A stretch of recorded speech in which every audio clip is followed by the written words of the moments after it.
culture is actually pretty good. We just got like egg in And the kick runs into the end zone. That is a touchdown. Seeing ghosts. Are you tired of football yet? Well, you shouldn't be. If you subscribe to That's Good Sports, I'll give you a cookie. The cookie may be invisible, but the NFL banter won't be. All of the news, gossip, and analysis that would make a mother proud. Or at least we think.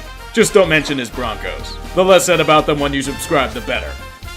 Detroit, you know the rules. The Shield has dubbed you too arrogant for whatever reason and has decided to cut off another appendage. Losing Jeff Driscoll isn't so bad, see? You now get, who in the fuck is David Blau? And why is he torching the Bears secondary? Someone please explain how Blau isn't performing like a typical undrafted rookie?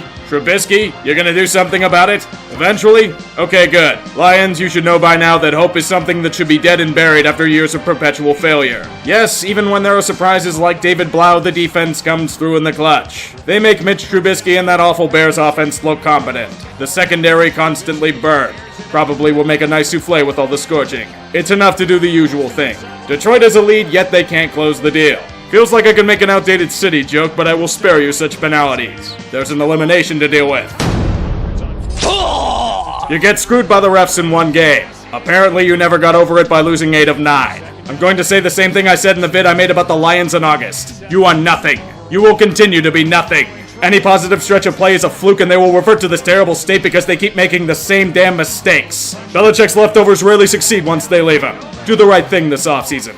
America's game is worthy of such a title today. Nothing brings this nation closer and more united than watching the Dallas Cowboys be utterly embarrassed on national television. The Buffalo Bills played a solid game. Josh Allen was incredibly efficient. The defense was as good as advertised, but I must put their efforts to the side. For Dallas, this was catastrophically awful. Once again, in a game they needed to win, with talent on their side, they absolutely shit the bed and failed to win against yet another team over 500. How about them Cowboys? What do you hate more, Dallas fans? Brett Maher making you cry for Dan Bailey, Dak Prescott proving his worth with terrible passes in the clutch, or Jason Garrett causing a nuclear meltdown with a Cuisinart? The Cowboys failed in yet another 4th down conversion? Just start clapping! Maybe then Jerry Boy will think in cliches like he does. Buffalo, we thank you for this smackdown. It's the greatest gift we've received on this holiday. This gift also comes in the form of the Cowboys being in panic mode. Michael Bennett yelling at everyone in the locker room about how much they suck should be enough of an ass-kicking, but Jerry, it's time. You need to take Coach Clapp out back. But as you would know it, Jerry Boy loves his old beaten down couch. He remembers all the memories of one and done playoff games, the underachieving teams. He's not ready to give up on Jason Garrett. He still believes in a deep playoff run with Garrett, which is great news for the rest of the NFC. They will not be a true threat with him bumbling more games. Perhaps someday we can take Jerry out back as well. That'll be another good day for the NFL. Thanksgiving in Atlanta. Perhaps they will be thankful for their sports teams once they stop choking on everything and play up to their abilities when it matters. A rivalry game against the Saints? Not much to win except pride, but it'll at least be a good mark if they sweep them. It is here where I must inform you that they choose to stick to the script. You know which one I'm talking about. The one where Matt Ryan is sent to die behind a collapsed offensive line. The one where Young Wei Koo imitates the grassy knoll by kicking everything back into the left. Maybe it's in the goddamn zone defense that guys like Breeze eat for breakfast. It could also be the chronic turnovers to hilarious results. Even when he isn't behind a line, Matt Ryan must die. It doesn't matter how you look at it, the Falcons wasted their season thanks to awful coaching and schematics. The reward being yet another year without playoffs. More failure to add to the steaming pile of failure that is their legacy. This is a team that needs to blow it up, but they can't. They're locked into huge contracts with a core that can't perform as a cohesive unit. You had your chance back in Super Bowl 52, and you still haven't recovered from it. The Saints, however, recovered from their blows. They have clinched the NFC South. Two things surprised me here. How bad the NFC South was this year and how they performed without Drew Brees. It's an impressive sign of life, but they have to stop keeping their opponents in games. It's cost them in years prior and it'll cost them again if they aren't careful. There may not be a shitty call to blame this time around. Florida Man, the game. Coming soon to your disenfranchised teams near you. With these two groups clinging to allege the turnovers would be furious. There just happened to be a guest collaborator. Big Dick Nick, spreading joy to the Buccaneers with fumbles aplenty. Add to that the infamous Swiss cheese defense that can only stop talking heaps of shit and you have a total beatdown. They gave Foles $50 million guaranteed and it's failing miserably. Big Dick Nick was sent to the pine. Gardner Minshew and his redneck wonder back into the fold. To minimal results. Doug Marrone may enjoy those bologna sandwiches as a staple. It's the only food he'll be able to eat on unemployment.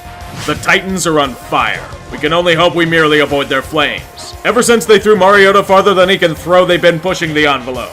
I can bitch about the Colts all I want, but just look at what Derrick Henry is doing to defenses across the land. If you look closely, I can see smoke coming from behind him. That may also go for Adam Vinatieri for a much different reason. As much as Indianapolis wants to say that they have confidence in him, do you really when he keeps missing field goals left and right? Even the Colts special teams unit is being affected. It's blocked! It's blocked and it's picked up on the play by Ty Smith. No amount of coaching in the world can fix such unforced errors. What you get instead is trying to claw your way back up a steep hill. Jacoby Brissett did not bring climbing gear. You fall down the precipice to an uncertain future. Vinatieri will be there to miss your landing spot. There's something so magical about the first game of a season played in the heavy snow. It's not just a battle against the opponent, but the elements itself. A hard wind and a blustering powder affecting those on the field in a cinematic brawl on the tundra. Aaron Rodgers and the Packers might be familiar with these kinds of conditions. They had next to no hindrance at MetLife. Regarding the Giants, the usual story. The Daniel Jones luster is worn off to reveal a significantly flawed player who needs development. I don't know if he'll get it soon since it appears the G-men have already killed off the talents of Saquon. There doesn't need to be a mention of the defense, they've already fallen flat on the ground. The same can be said for their season, now losing 8 straight. That means a reward. No playoffs. Do you remember when all the talking heads were praising the Giants' winning culture? It's been replaced with autofellatio. A team that huffs its own farts as an aphrodisiac. May everyone be fired in the offseason for your sake.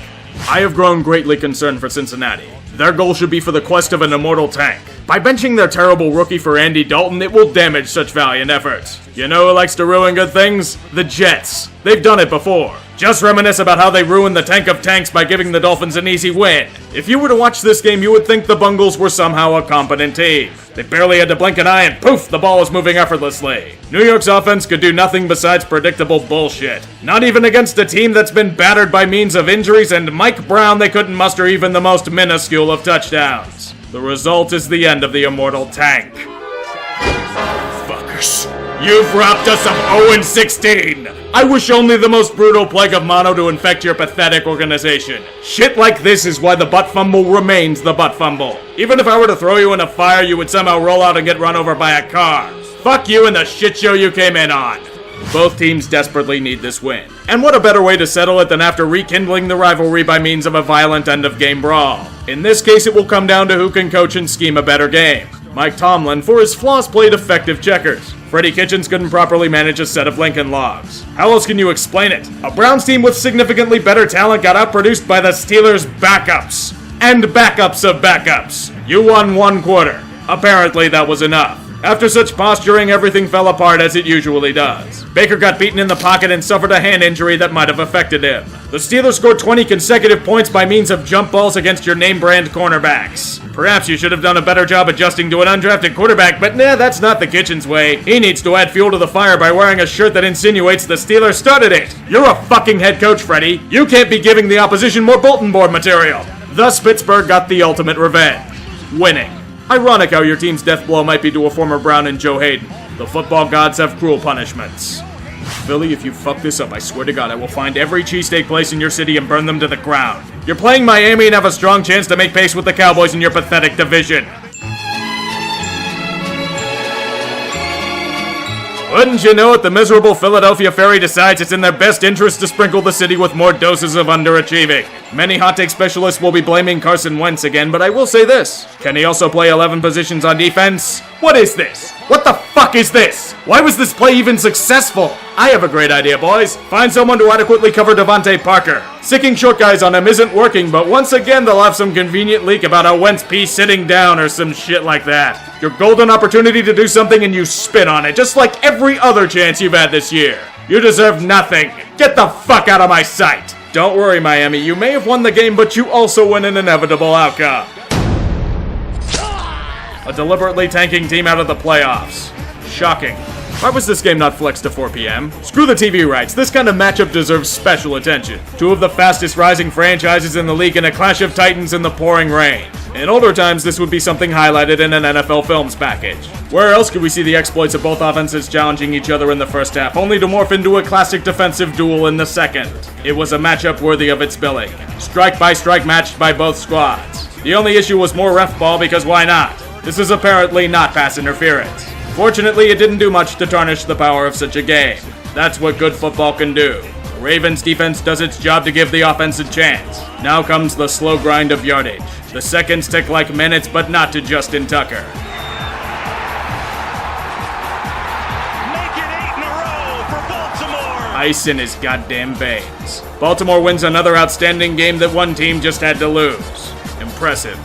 Oh boy, a shit-tacular Sunday in Charlotte as the Redskins bumble into a self-destructing Panthers team. What will end them today, I wonder? I know it'll be something as this game is way too close for what it should be. They don't even need a quarterback. The Redskins will be able to get away with having a somehow healthy Darius Geis and somehow productive AP. Carolina's offense did something for a quarter, but then went into a lull as Washington felt that the home crowd needed a little more tension in life. A touchdown to make the lead 29-14 with 4.5 minutes left helps that. But remember, these are the Deadskins. They'll find a way to blow it. Here's a quick touchdown spanning 75 yards to make it a one-score game. You know how onside kicks rarely get recovered? It did here. The Panthers sliced through that shit defense all the way to the 1-yard line. 4 tries. And the offense goes for some of the most predictable shit in run, pass. Even the Redskins can see through that shit, man. If you fail here, go into the ocean and never return. What in the pigskin fuck are you doing, Kyle? Even chucking it into the air would have been better than this! For the second week in a row, Carolina snatches defeat out of the jaws of victory. Hallelujah! You thought David Tepper was kidding when he said mediocrity wouldn't be tolerated. You thought Ron Rivera would last until the end of the season. Loyalty and all that shit. Well, this ain't Jerry Richardson. The riverboat has been fired. After several years of mediocrity and painful collapses, it truly is the end of an era. Rivera, Cam Newton, and Greg Olsen may all be gone in the next 6 months. Riverboat Ron's a good coach, but destroying Super Cam will be a black mark on his resume. He'll get another shot somewhere soon. Just remember to protect your franchise quarterbacks and you'll be good with him. Let's all gather around and be amazed at the new age air raid offense. Well, at least we would if the Rams bothered to let us see it. I'm not going to mince words, the Cardinals got their asses beaten to another continent. Kyler Murray spent more time trying not to die than throwing spirals, and the defense, Big 12 caliber. We all knew that part though, so no point in laughing at how they made Jared Goff look elite. I'll just leave this playoff elimination here and leave you to be slaughtered.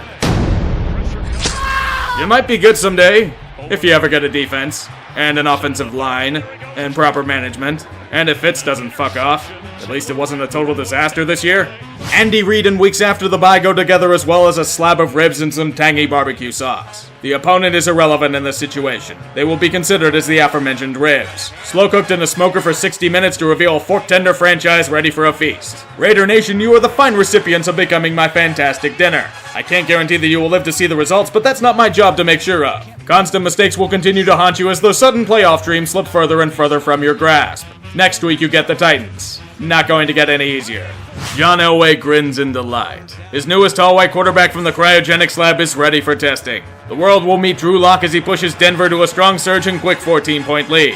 Phillip Rivers can only be envious as many are questioning if he is going to be retired to stud 13 more children. He would respond in the one way he could, by throwing the football. Did I mention they're in extreme long shot territory for the playoffs now, right? Cue the inevitable comeback like every other Charger game this year. There's also a throwback with a missed field goal because why not? This is when Rivers seeks redemption, showing the world that he still has the ability to lead a captivating drive. They tie the game with 14 seconds left in regulation. Knowing the Chargers, they will fuck this up because of their relentless torture tactics. Taking a deep shot, looking for something. And incomplete. And there's a goal. Losing a game off of an inexcusable pass interference penalty. That's incredibly innovative. I wish they gave this much effort to winning. Fuck you, Spanos. Despite the Texans' strong record, this is a must-win matchup. The Titans are gaining ground and nothing can be taken for granted. They did just that against the New England Patriots. It's not that hard to stop their offense these days, but Deshaun Watson did his thing with ease against their defense. Tom Brady will be called old and washed up even though his receivers lack things like separation, elusiveness, and talent. Cue the incredible hot takes about how the Patriots are done and we should all celebrate the fall of the evil empire.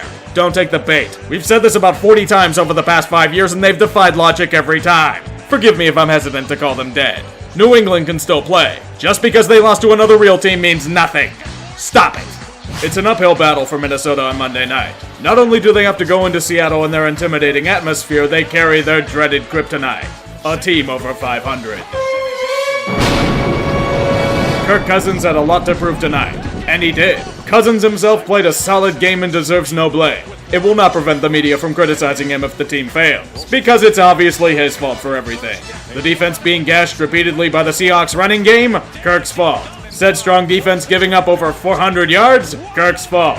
Stephon Diggs' hands turning into stone for a couple of drives? Definitely Kirk's fault. The fact that the team let Kirk Cousins down like every other goddamn Vikings team in history, you already know what's going to be said. Too many mistakes were made by Minnesota. Despite trying to come back against Seattle to beat them in their home, it requires perfection. And the Vikings were far from it. I wouldn't panic since they held their own and I see no reason to be concerned. At least yet. This win, however, does come with the caveat of giving Seattle the NFC West Division lead. San Francisco is a number 5 seed. That's honestly an insane revelation. I think this week deserves a special end cap. A dubious lol cow of the week. Elijah Moore of Ole Miss. A lesson that you keep yourself disciplined when the game is on the line.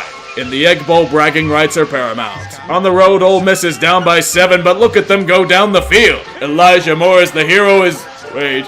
No. Elijah! No! He became a fucking idiot. His selfish antics resulted in a 15-yard unsportsmanlike conduct penalty. Wouldn't you know it, those penalty yards result in the kicker missing the extra point. Mississippi State wins the game. Elijah, congratulations. Your celebration cost your team everything and may have gotten your coach fired. If there's justice, his scholarship will be ripped up and peed on. Preferably in front of his family. Hey, I'm a vindictive asshole, you should expect it by now. The gods always demand sacrifice. Let us lament those we have lost this week. Unit lost. Unit lost. Unit lost. Unit lost. Unit lost. Unit lost. Unit lost. Unit lost. Unit lost. Unit lost. Unit lost. Unit lost. May the fallen be blessed in the football afterlife. Amen. Fed to Henry. Blocked by Ferkser. Going deep, and he's got him. It's a touchdown! Khalif Raymond! What a throw! 40-yard touchdown for the Titans.